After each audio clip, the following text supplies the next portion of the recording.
जय भीम। और इस वक्त की बड़ी खबर लेकर के फिर हाजिर है आपके बीच में। आपको बता दें, यूपी की सियासत से बड़ी खबर आ रही है। उत्तर प्रदेश की राजनीति में एक बड़ा बदलाव होता दिख रहा है। बहुजन समाज पार्टी और कांग्रेस एक धुरी पर आती हुई दिख रही है। इस मुद्दे पर चर्चा की बड़ी वजह जौनपुर से बसपा सांसद श्याम सिंह यादव का कांग्रेस के भारत जोड़ो यात्रा में शामिल होना बताया जा रहा है।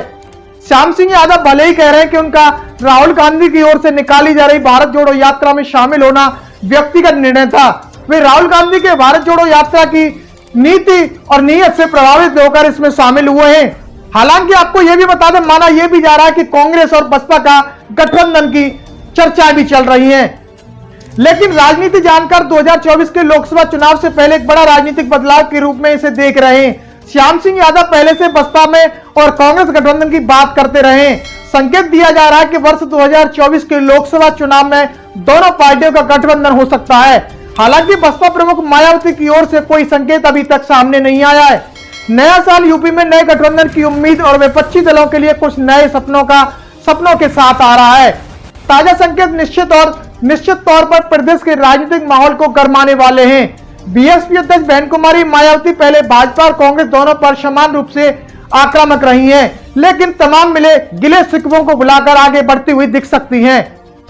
बीएसपी सुप्रीमो बहन कुमारी मायावती की कोशिश अखिलेश यादव को विपक्ष का चेहरा से हटाकर प्रदेश स्तर पर भाजपा के मुकाबले में खुद को खड़ा दिखाने का है।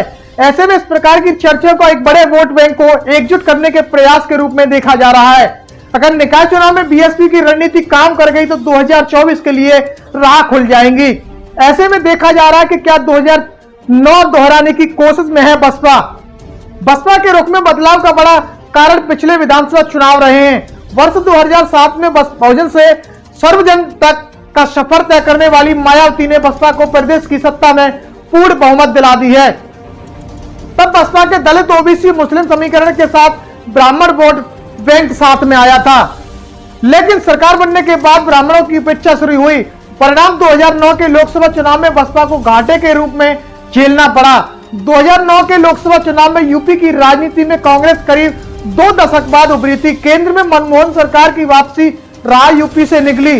उस समय कांग्रेस और सपा के बीच गठबंधन की बात चल रही थी, लेकिन सपा ने कांग्रेस को 13 सीटों का ऑफर दिया था। पार्टी ने अकेले लड़ने का फैसला भी लिया। यूपी चुनाव 2007 में कांग्रेस को 19% ब्राह्मण वोट बैंक गए थे। महज 2 साल बाद हुए चुनाव में पार्टी ने 21% ब्राह्मण वोट हासिल किया था। इस चुनाव में सपा को 23 और भाजपा को 10 सीटों पर जीत मिली थी। सत्ताधारी बीएसपी सुप्रीमो मायावती की पार्टी बसपा 20 सीटों पर जीत दर्ज कर सकी, तीसरे स्थान पर रही थी। इस समय पर राजनीतिक विपक्षी दलों का मानना है कि बसपा 2009 के परिणाम और तत्कालीन सामाजिक समीकरणों को साधने की कोशिश करती दिख सकती है। 5 साल बाद यानी 2014 के चुनाव में बीएसपी का वोट बैंक सिकुड़ा और पार्टी राज्य की सत्ता वर्ष 2012 में गंवाने के बाद लोकसभा में साफ हो गई थी। बीएसपी सुप्रीमो मायावती ने इस चुनाव में पूरा जोर लगाया, लेकिन भाजपा के ब्रांड मोदी के आगे मायावती की बिल्कुल न टिक सकी और ना ही सत्ताधारी समाजवादी पार्टी बिल्कुल टिक पाई। इस चुनाव में भाजपा गठबंधन यानी एनडीए ने 73 सीटों पर जीत दर्ज की। 5 सीटें सपा और 2 सीटें बसपा के पाले में गई थी। पार्टी चुनाव में 19.60% वोट ही मिले।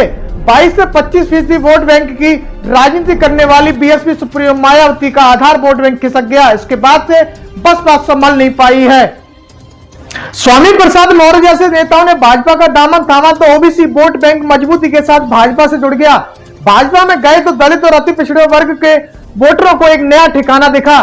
वर्ष 2017 के विधानसभा चुनाव में इसका असर दिखा।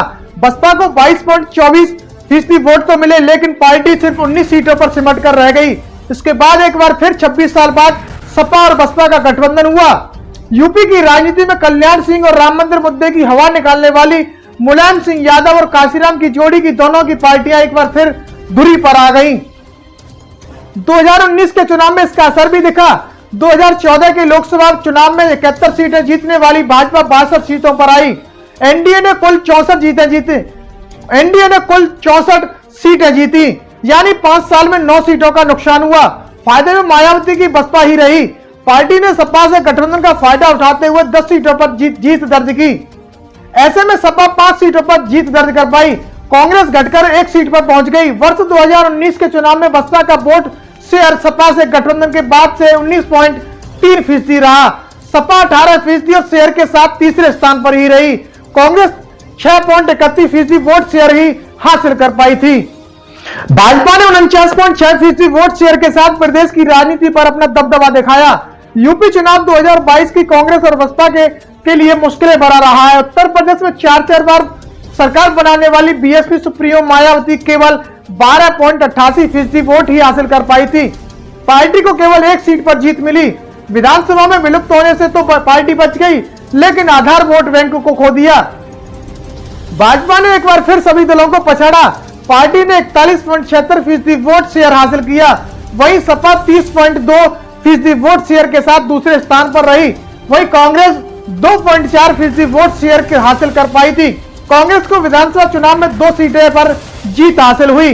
बहुजन समाज पार्टी की अगर बात करें तो लोकसभा चुनाव 2024 में 5 साल पहले रिजल्ट को सुधारने की कोशिश करती दिख रही है।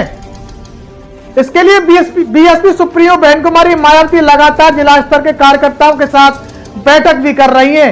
एक बार फिर दलित ओबीसी मुस्लिम समीकरण को साधने की कोशिश करती नजर आ रही हैं। वहीं बहुजन समाज पार्टी के कार्यकर्ताओं के साथ लगातार बैठकें कर रही बीएसपी सुप्रीमो मायावती का कहना है कि बसपा का मास्टर प्लान रेडी है। मायावती कार्यकर्ताओं को हरी झंडी दे चुकी हैं।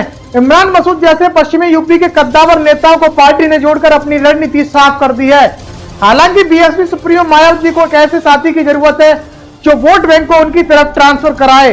कांग्रेस यूपी में ब्राह्मण, ओबीसी और मुस्लिम वोट बैंक पर अपनी पकड़ रखती है। इनके सहारे सत्ता की सीढ़ी चढ़ने की कोशिश करती है। बीएसपी सुप्रीमो मायावती ने बहुजन वोट बैंक पर फोकस किया है। ऐसे में वह कांग्रेस के सहारे सवर्ण वोट बैंक को साधने की कोशिश भी कर सकती हैं। इन वोटों का गठबंधन के एक सहारे एक दूसरे को ट्रांसफर कराने का प्रयास भी होगा। बसपा सांसद की राहुल गांधी की यात्रा में शामिल होने के बाद जिस प्रकार के कयास लग रहे हैं उससे साफ है कि यूपी की राजनीति में दोनों राजनीतिक अकेले प्रभाव को खो रहे हैं। विपक्ष की राजनीति का चेहरा अभी समाजवादी पार्टी बन गई है। उस मूवमेंट को यूपी निकाय चुनाव से बदलने की कोशिश है। अगर इस प्रकार की चर्चाओं का निकाय चुनाव के परिणाम पर असर दिखता है तो निश्चित तौर पर सपा इसे अगले लोकसभा चुनाव के मैदान में आजमा सकती है।